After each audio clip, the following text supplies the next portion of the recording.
여러분, 우리가 사용하는 말 중에 한시름 놨다라는 말이 있죠. 여기서 한이라는 말은 하나란 뜻이 아니라 크다란 뜻입니다. 시름이라는 말은 이 마음에 풀리지 않고 남아있는 걱정과 근심을 의미하죠. 그래서 이 한시름 놨다라는 것은 큰 걱정을 덜었다 이런 뜻이 될 겁니다. 오늘 우리가 이 이사야 38장에서 만나보는 히스기야는 이 말 그대로 한시름을 놓은 사람입니다. 히스기야는 왕으로 즉위한 후에 이 나라의 종교개혁을 단행하면서 백성들을 하나님께로 돌아서게 만들었어요. 뿐만 아니라 그는 정치적으로도 아수르에 대한 종속관계를 끊으려고 했는데, 이 당시 히스기야 전까지만 해도 이 유다라는 나라는 아수르 제국의 속국이었고 조공을 바쳐야 됐습니다. 히스기야가 왕이 되자 이 조공을 중단하고 정치적인 독립을 선언한 것입니다. 이것이 유다의 입장에서는 독립이지만은 이 아수르의 입장에서 보면은 명백한 반란이었겠죠. 그래서 아수르의 왕이었던 산헤립은 제국의 통치 질서를 유지하기 위해서 반란 지역을 철저하게 진압하려 합니다. 그 일로 이 예루살렘도 아수르의 진압 지역이 되었고, 그로 인해 히스기야는 큰 위기를 만나게 되지요. 어떤 위기가 찾아오게 됐냐면은 아수르의 군대가 예루살렘 성을 포위하는 위기를 만나게 된 것입니다. 그러자 히스기야가 자기의 옷을 찢고 베옷을 입은 후에 하나님께 나아갔고 이사야 선지자에게 도움을 구합니다. 그때 히스기야에게 응답하신 하나님께서는 예루살렘을 포위하고 있던 아수르의 군대 무려 18만 5천 명을 하루아침에 전멸시키시는 기적을 보여주셨어요.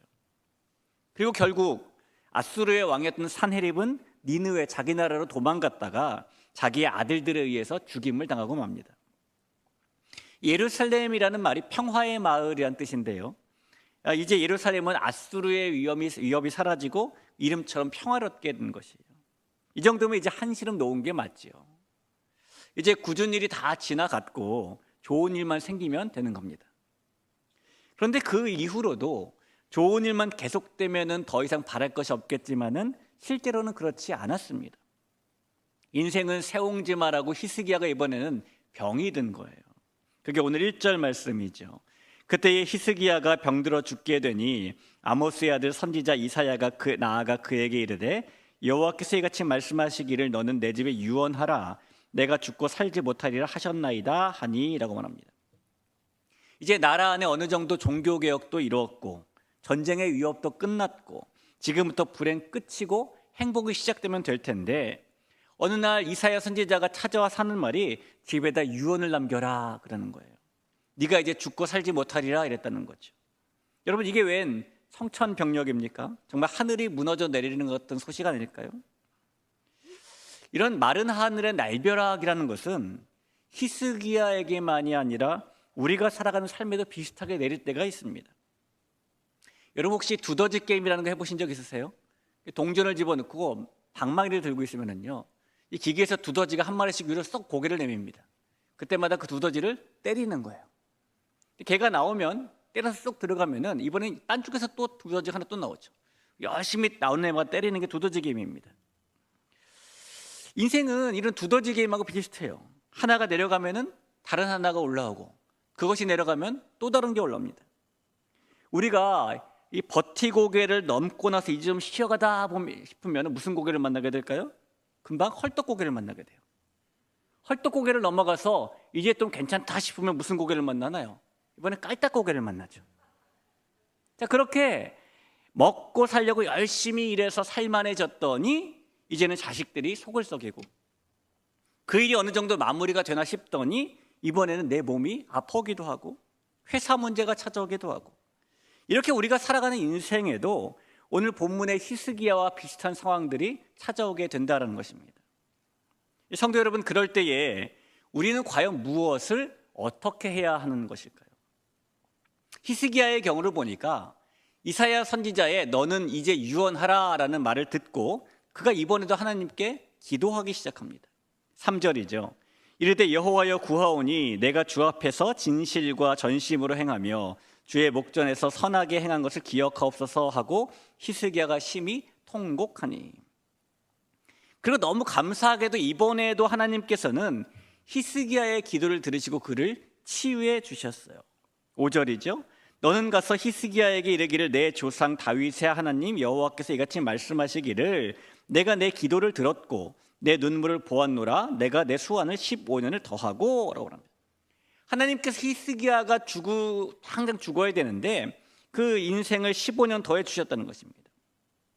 여러분, 히스기야의 2번에 걸친 예루살렘이 포위됐을 때에 한 번, 자신이 병들었을 때에 한 번, 이 2번에 걸친 기도를 들어주신 하나님께서는 그와 같은 상황 속에서 부르짖는 우리의 기도도 들으시는 하나님이신 줄 믿으시기를 바랍니다. 자, 그런데 여러분, 우리가 여기서 궁금한 게 하나 있어요. 하나님께서 이제 죽게 될 것이다라는 말씀을 듣고 기도하는 히스기야를 왜 낫게 해주신 것일까요? 왜 그의 수한을 15년을 더해 주신 것일까요? 자, 다시 한번 히스기야의 기도의 내용을 보면은 3절 한 번 더 보지요. 이르되 여호와여 구하오니 내가 주 앞에서 진실과 전심으로 행하며 주의 목전에서 선하게 행한 것을 기억하옵소서 하고 히스기야가 심히 통곡하니. 자, 그가 통곡하니 너무 울면서 매달리고 기도하니까 하나님께서 그를 낫게 해 주신 것일까요? 아니면 히스기야가 자기가 온 마음을 다하고 하나님 앞에서 선하게 행한 것을 기억해 달라고 하니까 그래 히스기야가 그랬었지 그러시면서 그를 낫게 해주신 것일까요? 히스기야는 그 자신의 말처럼 정말로 하나님 앞에서 온 마음을 다해 선하게 행했던 사람입니다. 이 열왕기하 18장 3절에 보니까 이렇게 써 있어요. 히스기야가 그의 조상 다윗의 모든 행위와 같이 여호와께서 보시기에 정직하게 행했다. 이 성경은 히스기야가 하나님 보시기에 정직하게 행했다라고 기록합니다. 여기 서 있는 저나 앉아 계신 여러분이나 하나님 보시기에 어땠다라고 기록할 때에 우리 가운데 하나님 보시기에 정직했다라고 기록될 만한 사람이 몇이나 있을까요? 저는 아닙니다. 전 자신이 없어요. 근데 히스기야는 그런 사람이었다는 거예요. 이번에는 열왕기하 18장 4절에 보니까 그가 여러 산당들을 제거하며 주상을 깨뜨리며 아세라 목상을 찍으며 모세가 만들었던 놋뱀을 이스라엘 자손이 이때까지 향하여 분향함으로 그것을 부수고 느후스단이라 일컬었더라. 특별히 히스기야는 우상 숭배의 장소들이었던 산당들을 다 제거했는데 심지어 이 모세 때의 광야에서 만들었던 놋뱀이 있잖아요. 백성들이 불뱀에 물렸을 때 바라보기만 하면 살았던 그 놋뱀, 그 놋뱀이 얼마나 귀한 겁니까? 그래 너무 귀해서 백성들이 그걸 마치 우상처럼 섬기니까 그것까지 부숴버렸어요. 잘한 것이죠. 히스기야가 이전까지 남유다의 왕들 가운데 산당을 아무도 완전히 없애지 못했는데 그는 그 일을 해낸 겁니다. 대단하죠. 그래서 성경은 남유다 왕국 역사에서 히스기야가 하나님을 신뢰하는 것에 견줄 수 있는 왕은 없었다라고 말해요. 이 열왕기하 18장 5절에 보니까 히스기야가 이스라엘 하나님 여호와를 의지하였는데 그의 전후 유다 여러 왕 중에 그러한 자가 없었으니라고 말하죠. 자, 이렇게 히스기야는 하나님 앞에서 온 마음을 다해 선하게 행했던 왕이 분명한데요. 자, 그가 하나님 앞에서 전심으로 행하고 선하게 행했기 때문에 그 일 때문에 하나님께서 정말 그의 기도를 듣고 낫게 해주신 것일까요? 물론 그런 면을 무시할 수는 없지만 하나님께서 히스기야의 병을 낫게 해주신 것은 그의 선한 행동보다 더 중요하게 보신 것이 있었기 때문이에요. 자, 우리가 하나님이 응답하시는 5절을 다시 한번 볼 필요가 있습니다. 5절을 같이 한번 읽어볼까요? 너는 가서 히스기야에게 이르기를 내 조상 다윗의 하나님 여호와께서 이같이 말씀하시기를 내가 내 기도를 들었고 내 눈물을 보았노라 내가 내 수완을 15년을 더하고. 자, 여기 하나님께서 자신을 어떤 하나님이라고 말씀하고 계십니까? 뭐라고 말씀하시냐면은 내 조상 다윗의 하나님 여호와라고 부릅니다. 물론 히스기야가 다윗의 후손이지만은요, 지금 다윗이 죽은 지 250년이 지났습니다. 그런데도 하나님께서는 250년이나 지났음에도 불구하고 여전히 자신을 다윗의 하나님 여호와라고 부르고 계신 거예요. 왜 그러시죠?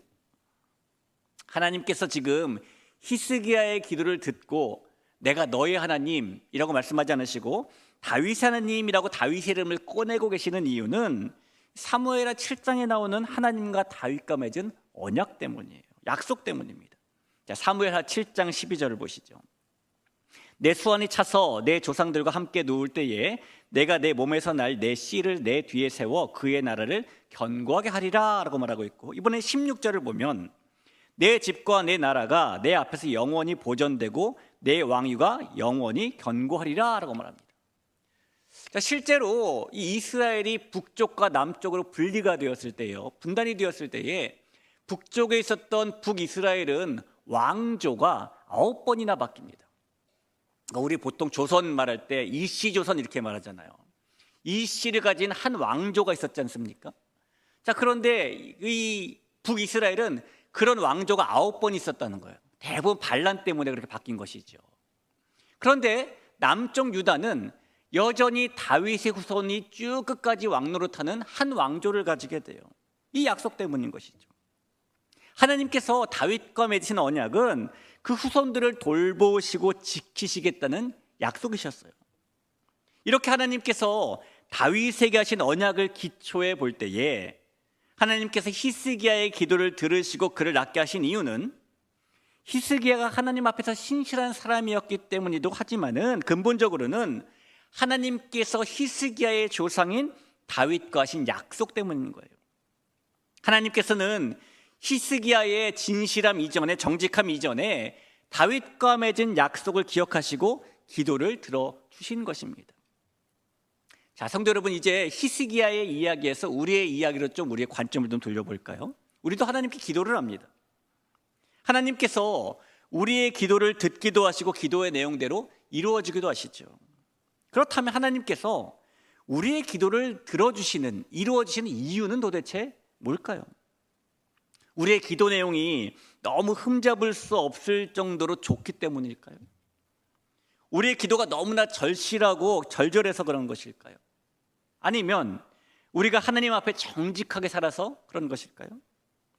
자, 물론 우리의 기도의 내용도 중요하고 절박한 기도도 필요하고 무엇보다 우리에게 하나님 앞에서 신실하고 정직한 모습도 있어야 합니다. 그런데 하나님께서 우리의 기도를 들으시는 근본적인 이유는 우리가 하나님 앞에서 내세울 수 있는 우리의 작은 의 때문이 아니라 예수님께서 맺으신 언약 때문이에요.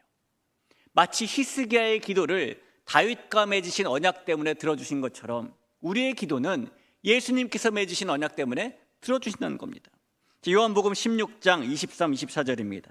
그날에는 너희가 아무것도 내게 묻지 아니하리라. 내가 진실로 진실로 너희에게 이르노니 너희가 무엇이든지 아버지께 구하는 것을 내 이름으로 주시리라.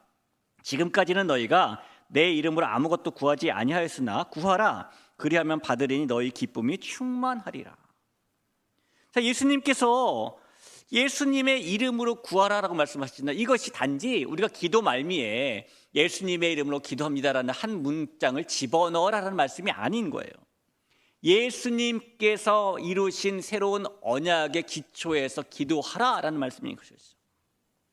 예수님께서 십자가에 달리셔서 우리의 죄값인 죽음을 대신 당하셔서 하나님께서 우리의 죄를 용서해 주셨고, 그 덕분에 이제는 하나님과 우리 사이가 하나님께서 우리의 기도를 들어주실 수 있는 아버지와 자녀의 관계가 되었다라는 그 약속의 기초에서 기도하면 하나님께서 들어주신다는 겁니다. 여러분, 하나님께서는 우리 아버지시죠. 우리는 하나님의 자녀입니다. 이 충청남도 홍성에 가면은 그림 같은 수목원이라는 곳이 있어요. 이게 그림이 있는 정원이라는 명칭이 예전 이름인데요, 지금은 경영난이 안 좋아져서 소유주가 바뀌었어요. 바뀌면서 그곳 명칭이 바뀌었습니다. 원래 그림이 있는 정원이라는 곳은 한 아버지가 중증 지체장애인인 아들에게 용기를 주기 위해 조성한 정원입니다. 1987년 3월 어느 날에 이 아버지가 청천벽력과 같은 소식을 듣게 되었어요.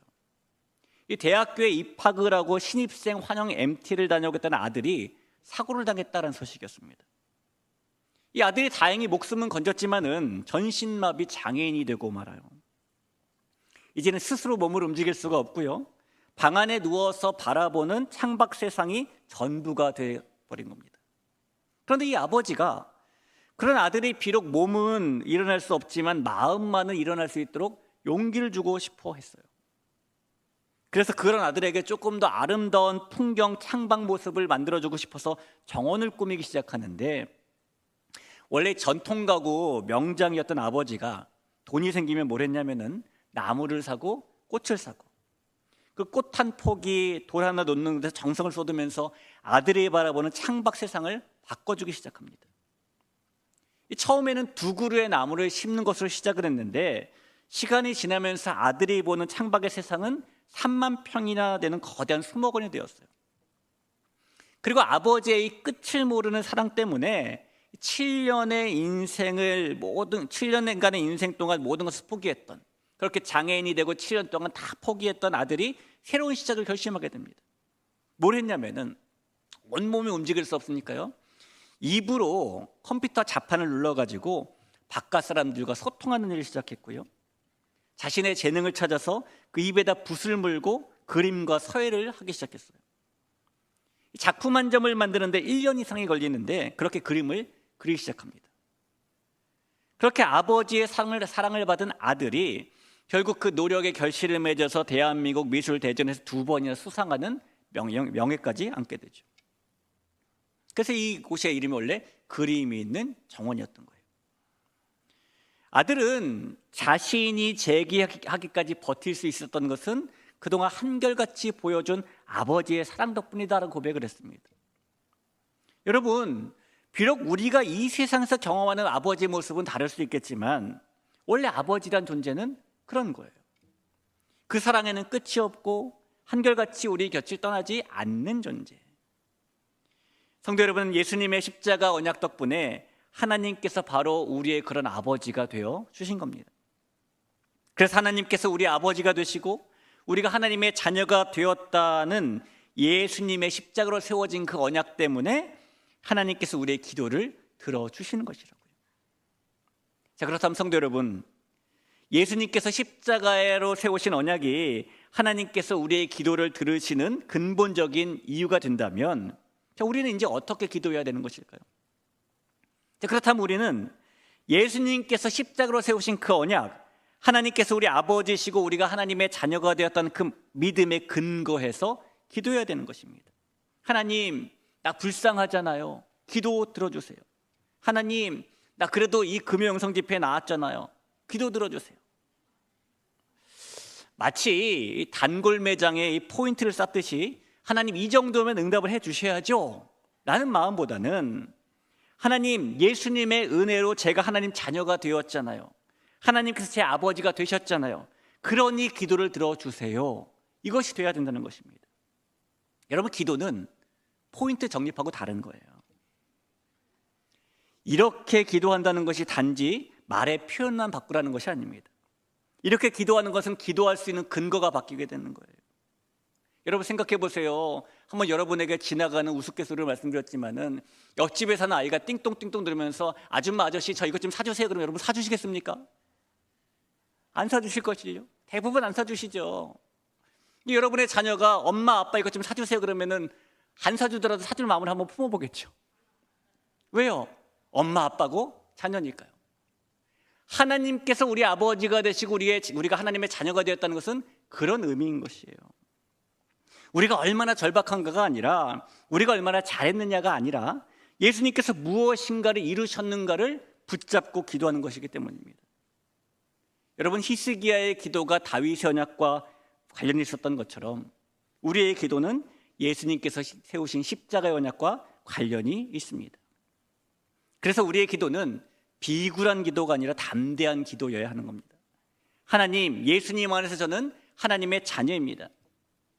우리는 눈물은 흘리되 비참함에는 매달리지 말고, 간절함은 가지되 공로는 내세우지 말고, 확신을 가지고 기도해야 하는 겁니다. 기도는 하나님을 설득하는 시간이 결코 아니고 언약을 붙드는 시간이기 때문이에요. 그래서 오늘 우리가 붙들어야 될 것은 우리 눈물의 양이 아니라 십자가의 무게인 것이죠. 우리의 의로움의 크기가 아니라 언약의 확실함인 것입니다.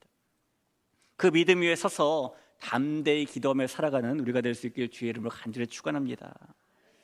사랑하는 성도 여러분, 히스기야는 한 번은 전쟁에서 살았고 한 번은 병에서 살았어요. 그가 2번 살아난 이유는 그의 눈물 때문이 아니라 그의 업적 때문이 아니라 하나님께서 다윗과 맺으신 언약 때문이었습니다.